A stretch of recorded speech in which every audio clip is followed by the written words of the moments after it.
Shalom, selamat pagi. Puji Tuhan, hari ini kita ada di awal bulan Juni tahun 2020. Dalam beberapa bulan ini kita mengalami situasi masa-masa yang sulit, yang susah untuk kita tebak dan susah untuk kita bertindak. Ketika kita mau maju, maka ada keputusan-keputusan yang mengubah. Tapi saya percaya bahwa itu tidak menghalangi bagaimana kuasa Tuhan akan hadir di dalam hidup kita, tidak menghalangi bagaimana Tuhan berkarya di dalam hidup kita, bekerja di dalam hidup kita, lewat kehidupan kita, lewat pribadi kita, ketika kita menyerahkan hidup kita seutuhnya dengan Tuhan, dan kita benar-benar membangun hubungan pribadi, mengenal Allah yang sesungguhnya di dalam kehidupan kita, dan mengimani bahwa kuasa Allah pasti akan terjadi di masa-masa yang sulit, di situasi-situasi yang sedang terjadi saat ini.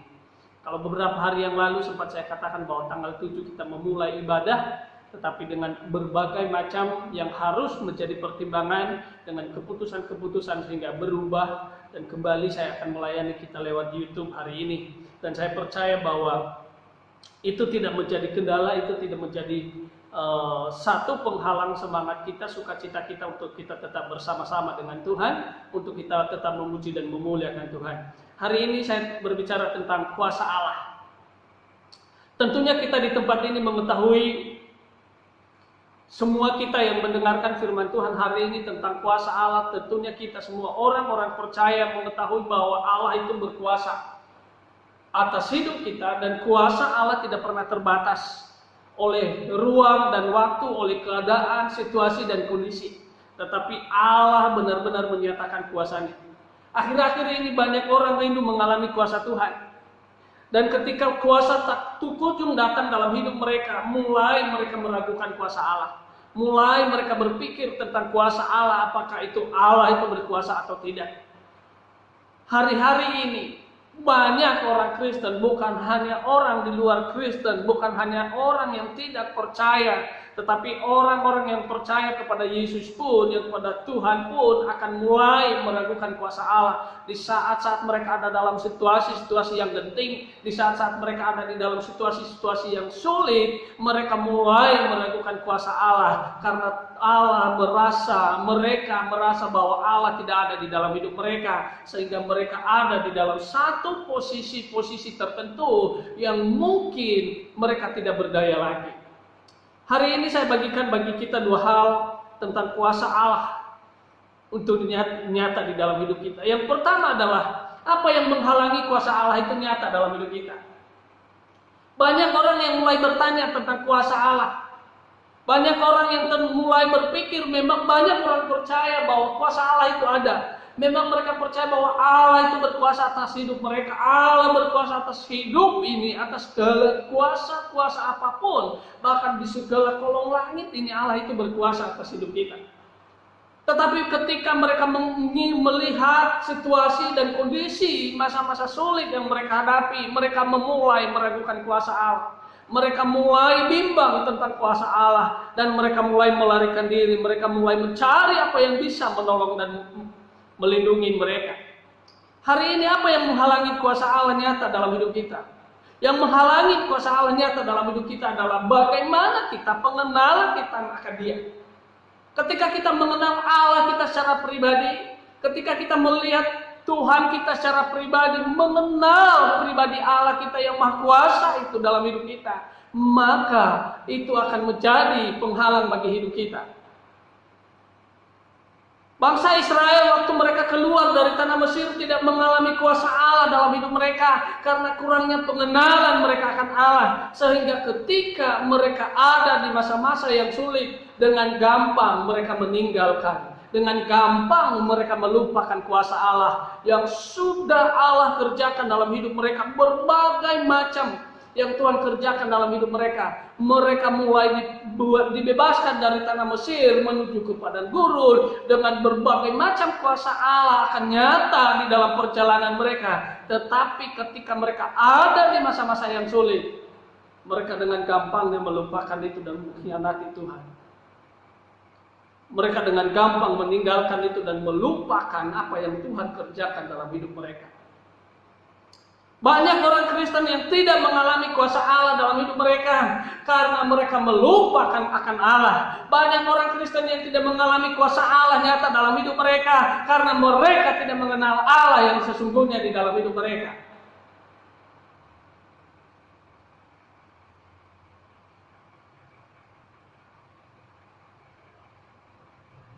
Bangsa Israel waktu dibebaskan dari tanah Mesir, dengan perjuangan Allah untuk menyatakan kuasanya kepada mereka. Supaya apa? Supaya mereka berubah. Supaya mereka percaya bahwa Allah yang menyertai mereka dari tanah Mesir sampai ke padang gurun. Bahkan tujuan akhir adalah tanah Kanaan. Akan Allah menyertai mereka. Allah itu adalah Allah yang sudah berjanji bagi nenek moyang mereka. Secara pikiran saya bahwa bangsa Israel diselamatkan, bangsa Israel dibebaskan dari perbudakan dari Mesir. Itu bukan karena mereka percaya Allah sepenuhnya. Itu bukan karena mereka mengenal Allah secara pribadi.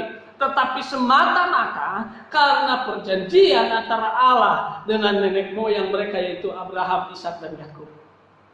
Jadi mereka menjadi bangsa pilihan Allah karena janji Allah kepada Abraham.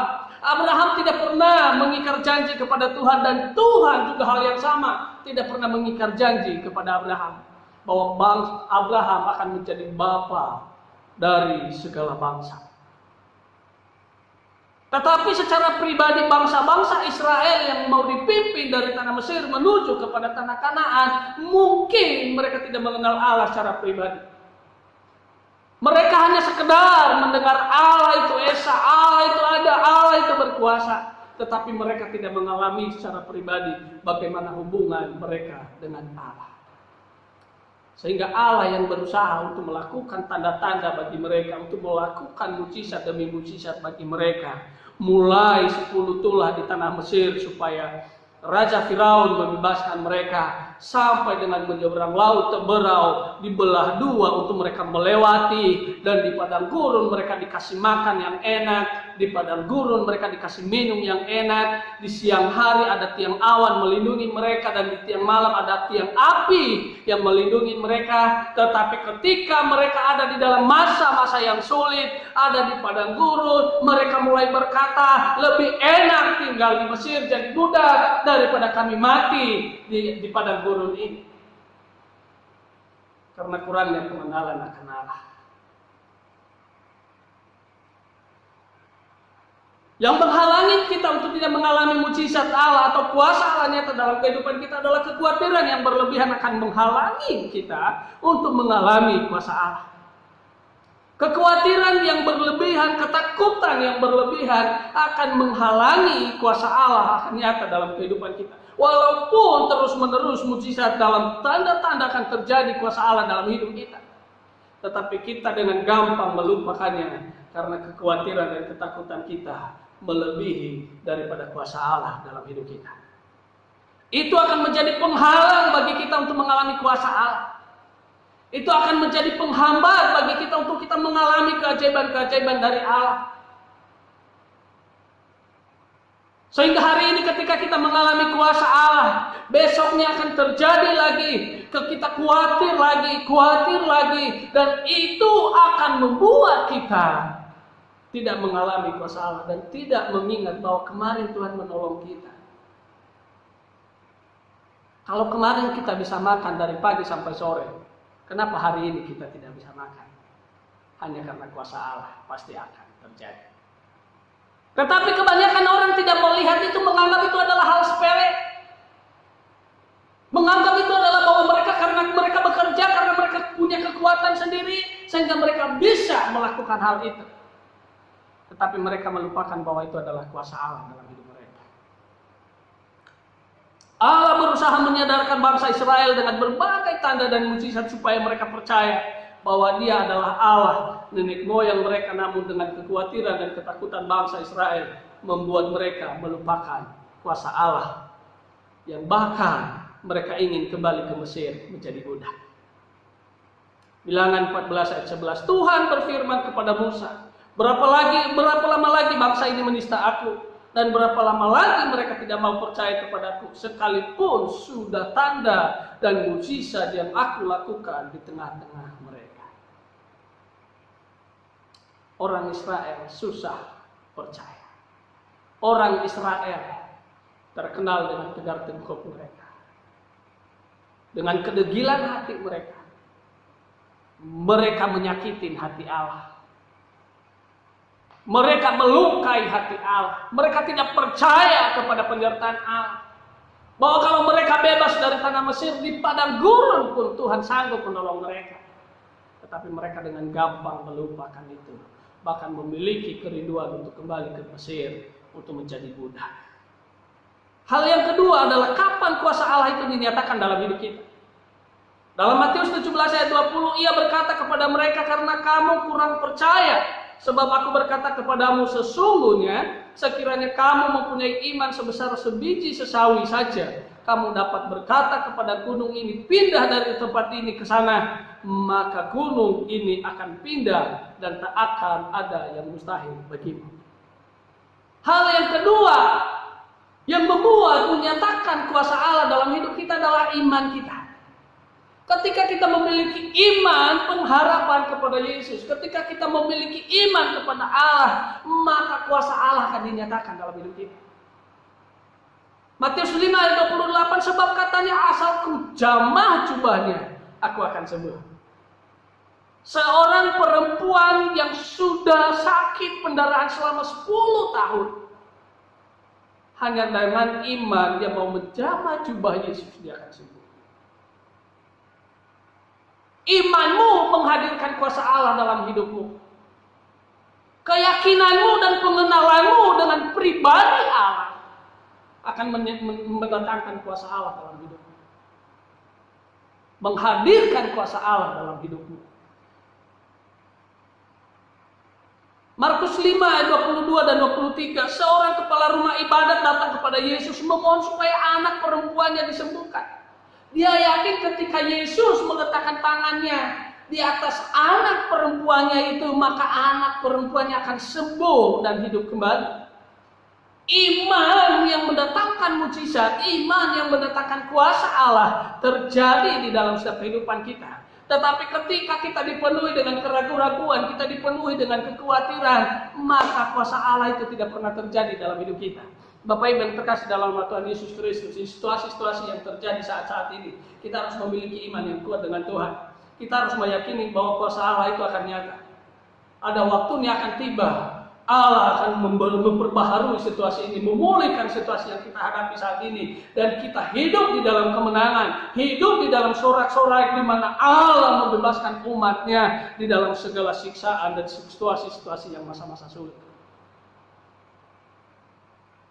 Kuasa Allah dinyatakan dalam hidup kita ketika kita percaya dengan iman bahwa Dia sanggup melakukan keajaiban bagi hidup kita. Dia sanggup menolong kita. Dia sanggup melindungi kita. Dia sanggup membentengi hidup kita. Kalau engkau memiliki iman sebiji sesawi saja, kau bisa memindahkan gunung. Apalagi dengan memindahkan masalahmu.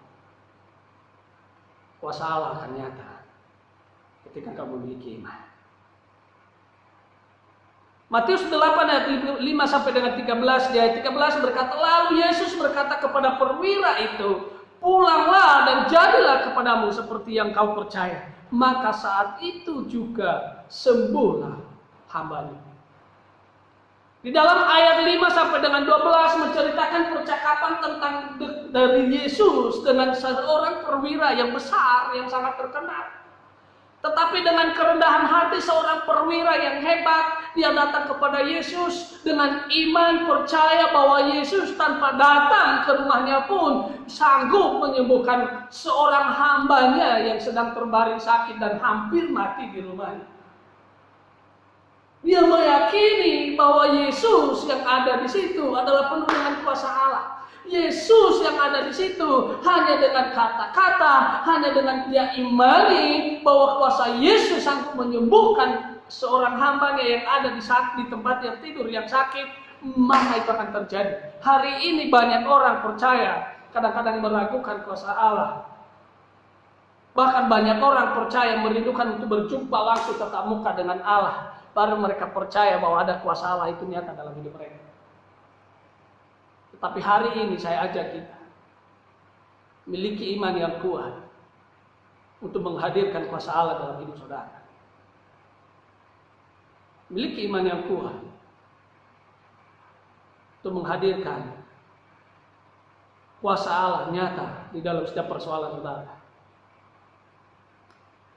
Di masa-masa yang sulit ini, di situasi-situasi yang sedang terjadi ini, tidak ada satupun yang bisa kita andalkan. Tidak ada satupun yang bisa menolong kita. Tidak ada satupun yang bisa membebaskan kita. Selain kuasa Tuhan akan nyata di tengah-tengah kita. Dan ketika kita mengimani dengan iman yang benar-benar keluar dari hati yang hancur, hati yang sedang merindukan kuasa Allah, dengan meyakini bahwa bagi Tuhan tidak ada yang mustahil, maka itu akan terjadi dalam hidup kita dan benar-benar kita akan merasakan bagaimana kuasa Allah itu akan dinyatakan dalam hidup kita. Tetapi kalau kita hanya dipenuhi dengan kekhawatiran, kalau kita hanya dipenuhi dengan ketakutan, maka kuasa Allah itu akan tidak dinyatakan dalam hidup kita. Kuasa Allah itu tidak terasa dalam hidup kita. Kita tidak melihat, kita tidak mengerti apa yang sedang terjadi dalam hidup kita. Tetapi ketika kita tunduk di bawah kaki Tuhan dan mengimani bahwa Yesus sanggup melakukan kuasa, Yesus sanggup memulihkan keadaan, bagi Yesus tidak ada yang mustahil. Amin. Bapak Ibu Saudara yang terkasih dalam nama Tuhan Yesus Kristus, dalam situasi-situasi, masa-masa sulit yang kita hadapi, perkuatlah iman dan percayamu kepada Tuhan. Bangunlah hubungan pribadimu dengan Tuhan. Kenal Allahmu secara pribadi, siapa Dia, dan Dia akan sanggup menolong saudara. Tuhan sanggup menolong kita, Tuhan sanggup melindungi kita, dan akan tiba waktunya kuasa Tuhan dinyatakan untuk mengakhiri masa-masa sulit yang sedang kita hadapi saat ini. Bagi Tuhan tidak ada yang mustahil. Bagi Tuhan tidak ada yang tidak bisa. Tetapi yang mendatangkan itu bagaimana iman percaya saudara dan bagaimana hubungan pribadi saudara dengan Tuhan. Itu akan mendatangkan kuasa Tuhan. Allah yang penuh dengan kuasa. Allah itu maha kuasa, maha dahsyat dalam kehidupan kita. Tetapi yang menghadirkan kedahsyatan Allah, yang menghadirkan kuasa Allah nyata, adalah bagaimana pribadi kita dengan Dia. Bagaimana iman kita dengan Dia, bahwa Dia sanggup melakukannya. Mari kita tundukkan kepala kita bersama-sama. Haleluya. Haleluya. Terima kasih Tuhan. Kami bersyukur pada pagi hari ini atas kasih. Kami percaya bahwa Engkau terus menolong kami. Engkau terus melindungi kami, melepaskan kami dari setiap persoalan situasi yang kami hadapi saat ini. Kau Allah Immanuel yang tidak pernah meninggalkan kami. Terima kasih. Bapak Ibu yang terkasih dalam nama Tuhan Yesus Kristus, mari kita mempersiapkan hati kita. Kita mengikuti perjamuan kudus. Bagi Bapak Ibu jemaat yang ada di rumah, yang ibadah di rumah masing-masing, ikutin panduan dari YouTube ini. Saya akan memimpin perjamuan kudus dari tempat ini. Akan angkat roti di tangan kananmu dan dengarkanlah firman Tuhan. Sebab apa yang aku teruskan kepadamu telah aku terima dari Tuhan, yaitu bahwa Tuhan Yesus pada malam waktu Ia diserahkan, mengambil roti dan sesudah itu Ia mengucap syukur atasnya. Ia memecah-mecahkannya dan berkata, inilah tubuhku yang diserahkan bagi kamu. Perbuatlah ini menjadi peringatan akan aku. Roti yang ada di tangan kanan kita melambangkan tubuh Kristus yang tercabik-cabik buat kita, yang berkorban buat kita, untuk menyelamatkan kita, untuk membebaskan kita dari segala hukum dosa kita. Makanlah roti ini dengan ucapan syukur dan dengan iman di dalam nama Tuhan Yesus Kristus. Haleluya. Amin.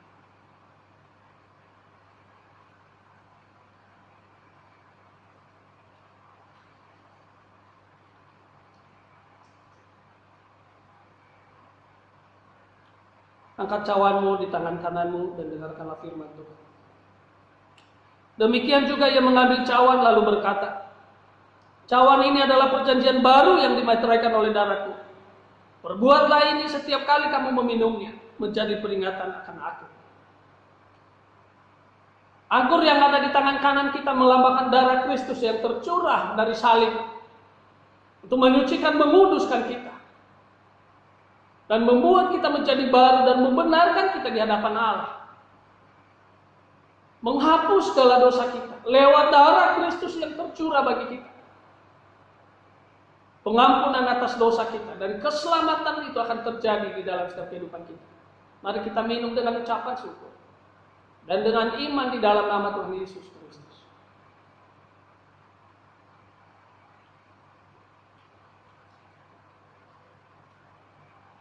Haleluya. Kami bersyukur pada pagi hari ini Tuhan. Di awal bulan Juni 2020 ini, kami boleh berjamuan bersama-sama dengan Tuhan. Kami boleh bersehidangan dengan Tuhan. Kami boleh menikmati betapa Engkau baik bagi kami. Engkau berkorban bagi kami, menolong kami, untuk mengampuni dan menyelamatkan kami. Kami percaya Tuhan, bahwa Engkau bekerja. Engkau Allah yang penuh dengan kuasa, penuh dengan keajaiban, penuh dengan hal-hal yang dahsyat, yang luar biasa yang terjadi. Bahwa di dalam kuasa-Mu ada pemulihan yang besar. Dan kami percaya situasi masa-masa sulit yang kami hadapi saat ini ada di bawah kuat kuasa-Mu. Akan tiba waktunya Tuhan, akan berakhir masa sulit, dan kami boleh bersorak-sorai kemenangan. Kami boleh merasakan kebebasan demi kebebasan untuk kami memuji dan memuliakan Tuhan. Berkati bangsa Indonesia, pulihkan bangsa kami, dan kami percaya semua kami umat Tuhan, Kau ada bagi kami, Kau melindungi kami, Kau Allah Immanuel yang tidak pernah meninggalkan kami. Terima kasih Bapa di surga, Kau terus pimpin kami, Kau terus menyertai kami. Biarlah Roh-Mu terus menjadi pimpinan dalam hidup kami. Biarlah Roh Kudus-Mu akan menolong kami, akan menuntun kami kepada hal-hal yang Kau inginkan untuk kami lakukan, untuk kami kerjakan. Di masa-masa kami berhenti, di masa-masa kami ada diam di rumah, kami percaya bahwa kami menggunakannya untuk kami membangun hubungan pribadi kami dengan Engkau. Terima kasih Bapa. Kami mengucap syukur di dalam nama Tuhan Yesus Kristus. Kami berdoa dan bersyukur. Bapak Ibu yang terkasih, dalam nama Tuhan Yesus Kristus, dari tempat ini saya akan berdoa dan memberkati saudara.